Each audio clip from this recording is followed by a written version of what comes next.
नमस्कार। आज की जो वीडियो रहने वाली है वो रहने वाली है आपकी मैथ्स की स्ट्रेटजी के लिए एसएससी एमटीएस 2024 के लिए। ठीक है, आज के वीडियो में ये समझाने वाली, जैसे मैंने आपको आप पहले पिन कमेंट में जाके चेक कर सकते हैं, वहाँ पे मैंने 3 वीडियो पोस्ट कर चुके हूँ मैं इससे पहले स्ट्रेटजी से रिलेटेड, जो कि हैं 6 मंथ की स्ट्रेटजी है आपकी। फिर दूसरी है आपकी इंग्लिश की स्ट्रेटजी और जीएस की भी डिटेल। और मैंने कहा था कि मैं आपको मैथ्स और रीजनिंग की भी करवा दूंगी, ताकि कोई भी ऐसी दिक्कत ना हो, क्योंकि जिन बच्चों का मैथ्स से बैकग्राउंड अच्छा नहीं है, जिनका उससे बहुत ज़्यादा डर लगता है, उनसे मोरल डाउन रहता है, तो वो जो चीज़ें हैं वो उनको फेस नहीं करनी पड़ेंगी। ठीक है, तो इसीलिए ये जो वीडियो है इसे बनाया जा रहा है, और सारी चीज़ों को मतलब हर एक बच्चे की सोच के ही इन वीडियो को क्रिएट किया जा रहा है। ठीक है, तो कुछ चीज़ें बता दें पहले। तो जैसे कि मैंने आपको बताया था कि जो सेशन 1 है हमारा वो क्वालिफाइंग है। ठीक है, जो सेशन 1 है हमारा वो क्वालिफाइंग है। क्वालिफाई मतलब कि इससे आपकी कोई मेरिट नहीं बनेगी, सिर्फ ये क्वालिफाई करके दिखा देना है।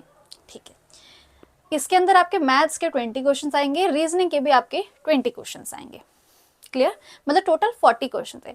क्या मैम हमें मैथ्स में अलग से क्वालिफाई होना है और रीजनिंग में अलग से क्वालिफाई होना है? नहीं, ऐसा कुछ नहीं है, दोनों को मिला के ही क्वालिफाई करना है।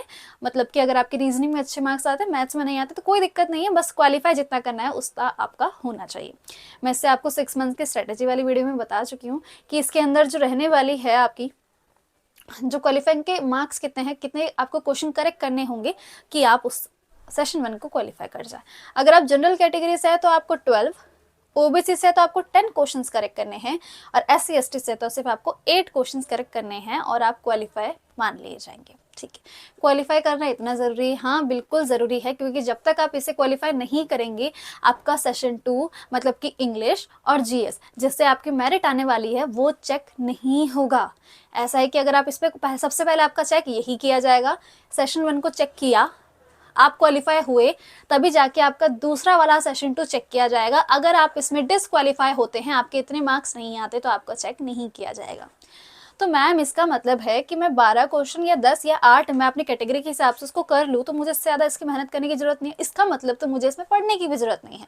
जब मैंने आपको 6 मंथ की स्ट्रेटेजी बताई थी, तो मैंने उसके अंदर एक और चीज़ बताई थी कि रिजोल्यूशन ऑफ टाई, मतलब कि अगर एक केस में टाई हो जाता है, मतलब कि 2 कैंडिडेट्स एक ही मार्क्स लेके आते हैं, जो कि बहुत ज़्यादा केस बनता है ऐसा कि दोनों के सेम ही मार्क्स आते, तब कैसे होता है? तो वहाँ पे सेशन 1 का रोल निकल के आता है। तो वो आप पूरी वीडियो देख सकते हैं, पूरा डिटेल में समझाया हुआ है। ठीक है, तो वहाँ के लिए इंपॉर्टेंट है। इसका मतलब आपको इसमें भी अच्छा स्कोर करना है, बट मैं ये नहीं कहूँगी कि बहुत ज़्यादा मेहनत करनी है, क्योंकि उसका ना कोई तुक नहीं बनता कि आपको बहुत ज़्यादा मेहनत करनी पड़े, वो भी ऐसे टॉपिक पे जो कि क्वालिफाई है। हमें क्वालिफाई करना है, हमें अच्छे मार्क्स लाने, ताकि टाई के टाइम पर हमारे लिए कोई दिक्कत ना हो।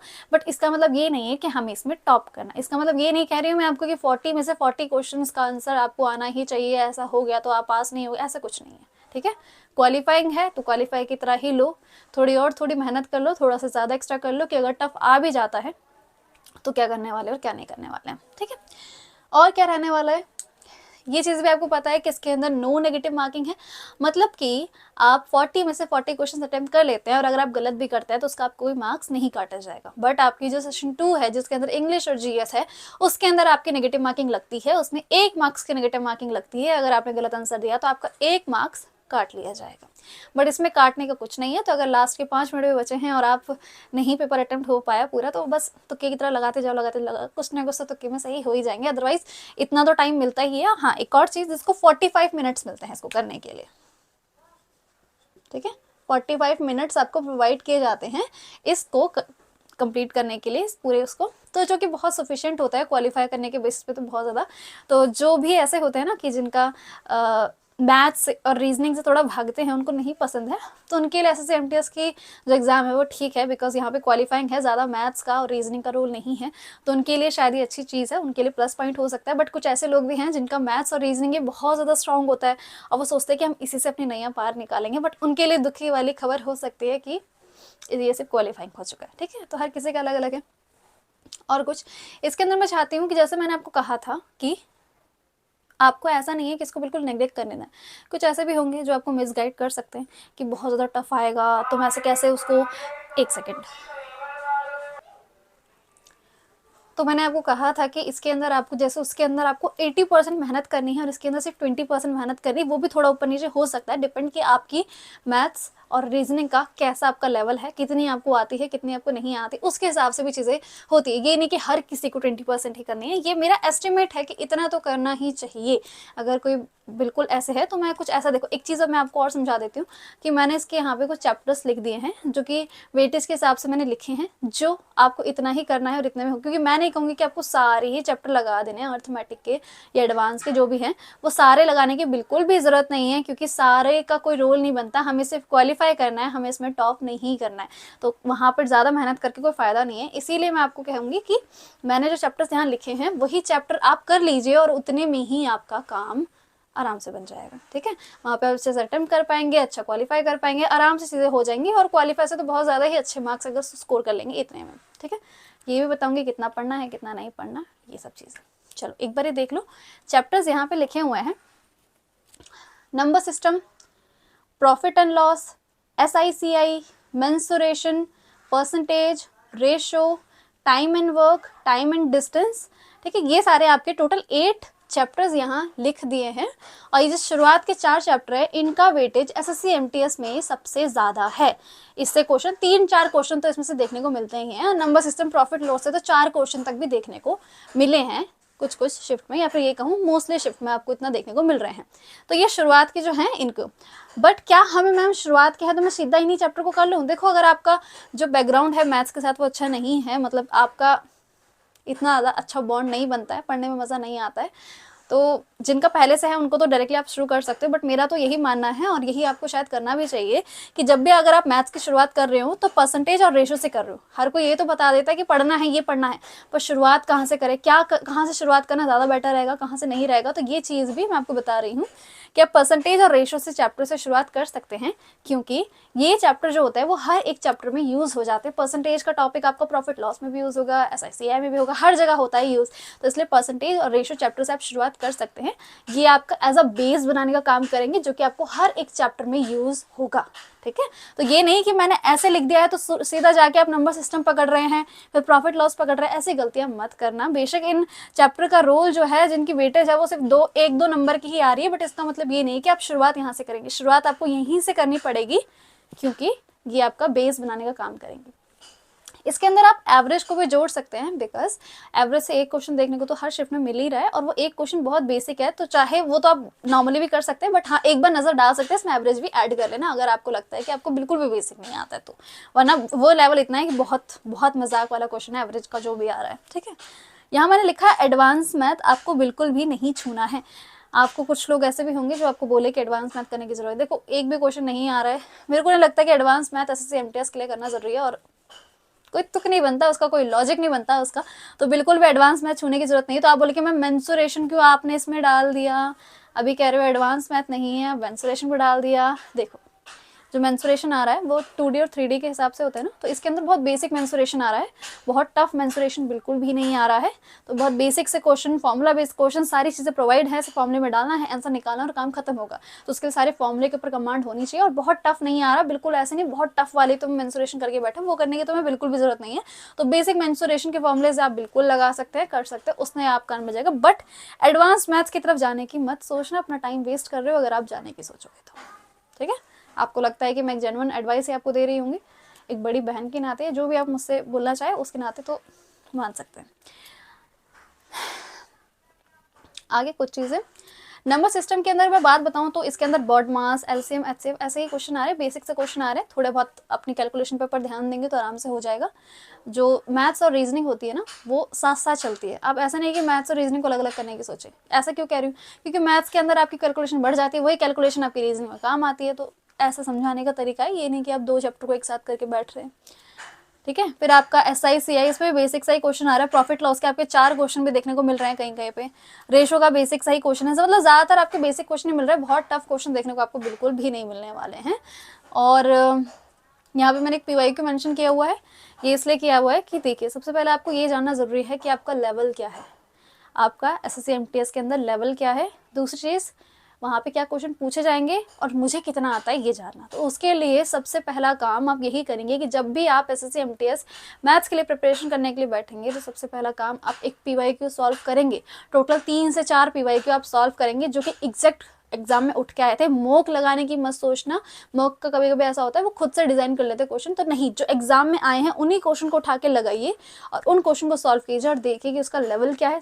इससे होगा क्या, आप जान पाएंगे कि आप मैथ्स में कितने वीक हैं, कितने अच्छे हैं, किस टॉपिक में आप गलतियां कर दे रहे हैं, टाइम से हड़बड़ी कर दे रहे हैं, ये चीज़ आपको पता चलेगी। दूसरी चीज़ आपको पता चलेगी कैसे एमटीएस में क्वेश्चन पूछे क्या जाते हैं। अगर आप किसी यूट्यूबर से फॉलो कर रहे हैं, उनकी वीडियोस देख रहे हैं, उनसे पढ़ रहे हैं, तो कहीं वो ज़्यादा एडवांस तो नहीं पढ़ा रहे हैं, कहीं वो कुछ अलग तो नहीं पढ़ा रहे हैं जो एग्जाम में आएगा, बट वो थोड़ा अलग जगह पे जा रहे हैं और मुझे ज़रूरत तो उसकी है नहीं। तो आप खुद भी अपने मार्गदर्शक बन सकते हो और पीवाईक्यू उसके अंदर आपको बहुत हेल्प करेगा, क्योंकि आपको पता होना चाहिए आप क्या पढ़ रहे हो। आप बाद में जाके जब आपका सिलेक्शन नहीं होगा, आप किसी भी टीचर को दोष नहीं दे सकते हो। तो खुद से अवेयर रहिए कि मैं क्या कर रहा हूँ, मैं सही कर भी रहा हूँ या नहीं कर रहा हूँ, उसे पीवाईक्यू से चेक कीजिए। कितना बेसिक सी चीज़ है ना, बट यहाँ पे भी गलती कर देते हैं बिकॉज उनको एक प्रॉपर गाइडेंस प्रोवाइड नहीं की जाती है। तो इस चीज़ का ध्यान रखिए, किसी भी टीचर को अगर आप फॉलो कर रहे हैं तो ज़रूर एक बार खुद से भी चेक कर लीजिए कि वो कितना रिलेवेंट कंटेंट प्रोवाइड कर रहे हैं। और रिलेवेंट, अगर देखो रिलेवेंट तो बिल्कुल कर ही रहे होंगे, बट कहीं वो लेवल से बहुत ज़्यादा ऊपर तो प्रोवाइड नहीं कर रहे हैं, जो कि मुझे नेसेसरी नहीं लगता है कि मुझे उस ऊपर के लेवल को करना चाहिए।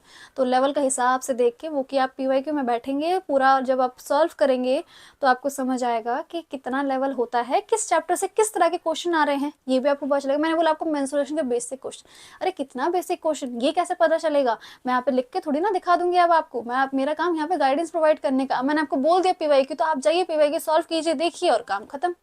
टेक्स्ट बुक ऐप में जाके आप बिल्कुल कर सकते हैं। अगर आपको ये भी नहीं पता कि कहाँ लगाना होता है तो टेक्स्ट बुक ऐप लीजिए, थोड़ा बहुत सब्सक्रिप्शन, मेरे हिसाब से 200-300 रुपये का सब्सक्रिप्शन उसमें मिल जाता है, उसको ले लीजिए और छुट्टी करके सारे तरह के आप वहाँ पे अटेम्प्ट कर सकते हो। ये नहीं सिर्फ एसएससी एमटीएस का ले रहे, उसमें पास होता है, एक पास प्रो होता है, दोनों में से कोई सा भी ले सकते हैं अपनी सहूलियत के हिसाब से। मैंने तो पास प्रो ही ले रखा है, जब भी पीवाईक्यू वाला जो काम था मैं उस टाइम पर भी यही यूज़ किया करती थी अपने टाइम पर, ठीक है। और कुछ तो पीवाईक्यू का आपको ऐसे ही ध्यान रखना है, और कोई तरीका नहीं है। और एक और चीज़ आप कर सकते हैं, जैसे कि मैंने आपको टाइम जैसे बताया था, है ना, कि आपको अपना इंग्लिश में इतना टाइम देना चाहिए इधर, तो इसके अंदर मेरे हिसाब से ना, अगर देखो अपना हिसाब देखो कि आपका लेवल क्या, आपको लगता है बहुत ही वीक हो तो आप डेली 1 घंटे का टाइम निकाल लो। आपको लगता है कि नहीं मैं ठीक हूँ तो दो दिन में एक बार निकाल लो, या फिर हफ्ते में 2 दिन का टाइम फिक्स कर लो कि इस दिन में 2 या 3 घंटे मैथ्स लगाऊंगा। तो अपने हिसाब से देखिए, बट हाँ एक चीज़ कर सकते हैं आपकी, डेली आप 15 मिनट अपनी कैलकुलेशन को दे रहे हो, तो कैलकुलेशन के टॉपिक के लिए 15 मिनट निकालना सही रहेगा मेरे हिसाब से, क्योंकि कैलकुलेशन बिल्ड हो जाएगी तो मैथ्स और रीजनिंग वहाँ पे काम बन जाएगा। बाकी कंसेप्ट समझ के हम फॉर्मूले में लगा के और आंसर तो निकाल ही सकते हैं। बहुत डिफिकल्ट क्वेश्चन नहीं आते, बहुत ईजी क्वेश्चन आता है। आप देखेंगे तो खुद ही जान पाएंगे कि जो क्वेश्चन का लेवल है वो ईजी है, ठीक है। तो 15 मिनट आप डेली अपनी कैलकुलेशन में निकाल सकते हैं। बाकी अपने चैप्टर के हिसाब से देखो, मैंने आपको बोल दिए 8 चैप्टर हैं, एवरेज जोड़ लेंगे तो 9 हो जाएंगे। 8 चैप्टर हैं, 8 चैप्टर के लिए मेरे हिसाब से 8 दिन में ही हो जाने चाहिए। बहुत बेसिक से चैप्टर हैं, ज़्यादा अगर कोई टीचर ढंग से करवा रहा है तो वो आपको इतना तो बता ही देगा कि ये आपका जो है, ये आपका पूरा कंसेप्ट है। फिर आप पीवाईक्यू सॉल्व करते करते आप महारत हासिल कर ही लेंगे। अब वैसे भी हमें क्वालिफाई करना है, थोड़े अच्छे ही मार्क्स आने, हमें इसके अंदर टॉप नहीं करना है।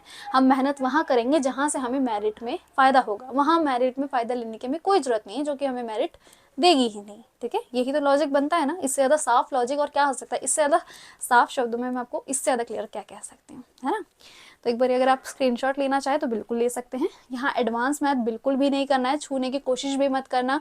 अगर आप देखो CHSL की तैयारी कर रहे हो, CGL की तैयारी कर रहे हो, तब आप इसको देख रहे हो तो वहाँ पे आप खुद भी अवेयर हो, ठीक है। अब आप खुद से अगर इस फील्ड में आए तो आपको खुद भी पता है कि वहाँ पर मुझे करनी पड़ेगी, बट मेरा काम यहाँ पे सिर्फ MTS का बताने का है। तो यहाँ एडवांस मैथ का कोई भी लॉजिक नहीं बनता है। मेंसुरेशन में भी बहुत बेसिक से मेंसुरेशन आ रही है, ज़्यादा इसके अंदर रोल नहीं है। और अगर आप शुरुआत करना ही चाहते हैं तो आप परसेंटेज और रेशो से कर सकते हैं, ठीक है। ये भी मैंने आपको बता दिया। अगर आप शुरुआत कर रहे हैं, अब कुछ ऐसे भी होंगे नंबर सिस्टम से शुरुआत कर रहे हैं, अरे मत कीजिए भाई, शुरुआत कीजिए ऐसे चैप्टर से जो आपका बेस बना दे, जो आपको आगे भी मदद करे। जब आप, ऐसा तो है नहीं आप हमेशा MTS में ही रहने वाले हैं, बेशक इतनी बेकार जॉब नहीं है, बट हाँ लेवल इसका सबसे नीचे होता है। तो इसके अंदर आप चाहेंगे कि CHSL की तैयारी कर ले, CGL की तैयारी कर ले, तो बेस बनाना जरूरी है, तभी जाके बाकी क्वेश्चन अटेम्प्ट कर पाओगे। अब प्रॉफिट और लॉस में परसेंटेज का क्वेश्चन आ गया है ना, परसेंटेज यूज हो रहा है, आपको परसेंटेज सॉल्व नहीं करना आता होगा, क्या कर लोगे, है ना। रेशो आपको सॉल्व नहीं करना आता होगा, क्या कर लोगे, तो वहां दिक्कत पड़ जाएगी। इसलिए शुरुआत जो करनी है वो परसेंटेज और रेशो से करनी है, उसके बाद आप एक एक करके बाकी चैप्टर्स को देख सकते हैं। बहुत ज़्यादा टफ चैप्टर नहीं है। टाइम एंड वर्क भी बहुत बेसिक से क्वेश्चन आते हैं, टाइम एंड डिस्टेंस के भी बहुत बेसिक क्वेश्चन आते हैं। CI SI में थोड़ी बहुत दिक्कत हो सकती है, SI बेसिक होता है, CI थोड़ा बहुत कॉम्प्लिकेटेड हो सकता है अगर किसी की कैलकुलेशन में दिक्कत है। तो आप दिन के 15 मिनट बिल्कुल निकाल सकते हैं, जिसके अंदर आप कैलकुलेशन को स्ट्रॉन्ग कर सकते हैं। ये आपको आगे भी हेल्प करेगा, SSC MTS नहीं, आपको आगे भी बहुत ज़्यादा हेल्प करेगा, क्योंकि आगे भी आप एग्ज़ाम देंगे तो वहाँ पे आपको फ़ायदा ही होगा। और जैसे मैंने आपको बताया 45 मिनट्स हैं, 40 क्वेश्चंस हैं, नो नेगेटिव मार्किंग है, तो आराम से आप चीज़ों को कर लेंगे। बट हाँ, चीज़ें सीख रहे हैं, अगर हमने मैथ्स को टाइम दिया है थोड़ा अच्छे से ही कर लेना। ये भी नहीं कि बहुत ही ज़्यादा अच्छे से कर रहे हो, पूरा दिन भर मैथ्स ही कर रहे हो, तो ये भी नहीं, ठीक है। ज़्यादा फोकस अपना जीएस और इंग्लिश को ही देना। दोनों की ही जो डिटेल स्ट्रैटेजी वीडियो है वो प्रोवाइड कर दी है, आप पिन कमेंट में जाके चेक कर सकते हैं। पूरी प्लेलिस्ट अवेलेबल है, उसके अंदर 6 मंथ की स्ट्रैटेजी पूरी, उसके अलावा आपकी जीएस की स्ट्रैटेजी, इंग्लिश की स्ट्रैटेजी, बहुत डिटेल में हर एक बुक को, हर एक चीज़ को समझा के मैंने उसमें एक्सप्लेन किया है, तो चाहे तो आप वो भी चेक कर सकते हैं, ठीक है। फिर कहीं आप लिख रहे हो कि मैम इसकी स्ट्रैटेजी प्रोवाइड कर दो, इसकी स्ट्रैटेजी प्रोवाइड कर दो, ऑलरेडी मैं कर चुकी हूँ, तो वहाँ आपको खुद ही जाके उसको चेक करना होगा, ठीक है। हर बार मैं लिंक नहीं प्रोवाइड कर सकती हूँ ना, ठीक है। तो मैथ्स के अंदर इतना ही काम करना है, शायद इससे ज़्यादा क्लियर शब्दों में तो और नहीं बता सकती थी मैं कि इतना चैप्टर कर लीजिए और काम खत्म कीजिए, और ज़्यादा चीज़ों पे दिमाग लगाने की जरूरत नहीं है। इसके बाद जो नेक्स्ट वीडियो आने वाली है वो आपकी रहेगी रीजनिंग से रिलेटेड, है ना। तो हम रीजनिंग से रिलेटेड मैं आपको वीडियो प्रोवाइड कर दूंगी, उसके अंदर मैं बताऊंगी कि क्या पढ़ना है, क्या नहीं पढ़ना है, कितना टाइम देना है, कितना टाइम नहीं देना है, तो सारे डाउट यहीं क्लियर हो जाएंगे। उसके बाद हम लेक्चर्स की सीरीज़ को करेंगे, ज़्यादा टाइम ले रही हूँ ताकि अच्छा कंटेंट प्रोवाइड कर सकूँ, तो इसीलिए टाइम लगेगा, बट हाँ होगा ज़रूर, एक ना एक दिन होगा ज़रूर, टाइम लगेगा बट हाँ होगा, ठीक है। तो ऐसे ही बने रहिए, पढ़ाई करते रहिए, गाइडेंस अच्छी लेते रहिए, और जो भी अपने डाउट हों वो मुझसे ज़रूर पूछ सकते हैं। बट हाँ, इस चीज़ का ध्यान ज़रूर रखना कि जो वीडियो में मैं बोल चुकी हूँ वही डाउट आप मुझे कमेंट करके पूछेंगे, तो समझ सकते हैं कि जो मैं वीडियो में ऑलरेडी बता चुकी हूँ वो फिर से टाइप करके बताना, और इतना टाइम मैं बाकी चीज़ों में कंटेंट में लगा सकती हूँ। तो एक बार खुद से वीडियो को रिप्ले कर लेना, स्पीड तेज कर लेना, शायद आपकी अटेंशन से मिस हो गया होगा वो चीज़ जो आप मेरे से जानना चाहते हैं, और तब भी नहीं मिलता है, तब जाके आप बिल्कुल मुझे कमेंट कर सकते हैं, मुझे टेलीग्राम पे ज्वाइन कर सकते हैं, वहाँ पे मुझे पर्सनली बात कर सकते हैं, जैसा आपका मन चाहे वैसे आ सकते हैं। मेक श्योर आप काम की ही बात कर रहे हो बाकी, ठीक है, कि और कोई बात करने के लिए मेरे पास टाइम की कमी है, दैट सिंपल। मिलता है नेक्स्ट वीडियो में, तब तक के लिए राधे राधे।